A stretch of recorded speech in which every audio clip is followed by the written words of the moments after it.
با فرورسی فصل بهار سانی حالی شعبه معارف نوحیه واسه با گل و سبزه‌های تر و تازه رویده آن همین گونه سیمای ایران به بر نموده است.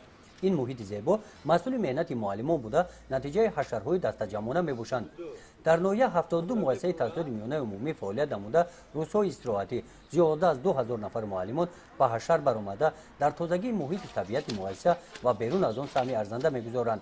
این روز استراحت معلمان و شاگردان مؤسسه تحصیلات میانه عمومی رقم 53 در شهر کیهولبوک اطراف راهروهای مؤسسه را تازه نموده بیخ نیالها را نرم نمودند. در گرمخانه مکتب زیاده از 3000 نیالهای گل پرورش کرده شده برای سرسبز گردانیدن اطراف مکتب روزهای نزدیک کشانیده میشوند.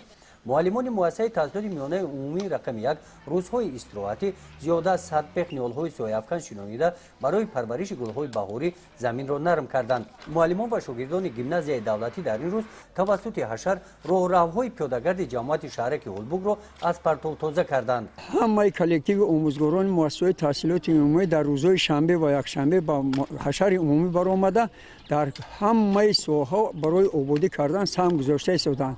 در امروز در همه مؤسسه 72 مؤسسه تحصیلات میانه عمومی ناحیه کار جوش و خروش دارد و برای آبادی تمام ساحه مؤسسات تعلیمی و شهرک و دهات سهم ارزنده گذاشته شدند. در حشر روز یکشنبه در جماعت دهاتی به نام عبدی عوض آموزگاران و شاگردان مؤسسه تحصیلات میانه عمومی رقم 64 فعالانه اشتراک نمودند.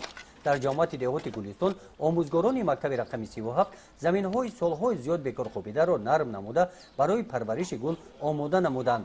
با اقدام معلمان رقم 4 باشد توسط حشر در سن حولی مکتب امسال باغ نو عبارت از نیال‌های گوناگون میوه‌دهنده بنیاد کرده شده بیخ درختان نرم کرده شدند.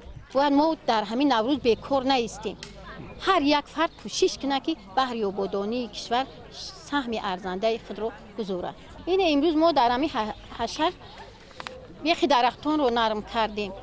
ارچه های سوزنبرگ شنوندیم، گل و گلبوت‌ها در پیش کوریدیم که این همه به آمدی بهار روزی مادران است. در حشر کمیته محل به مکتب‌ها کمک رسانیدند. با دستگیری کمیته محل دهه فیض‌آباد اطراف مؤسسه تحصیلات میانه عمومی رقم 18 پنجره بندی میشوند.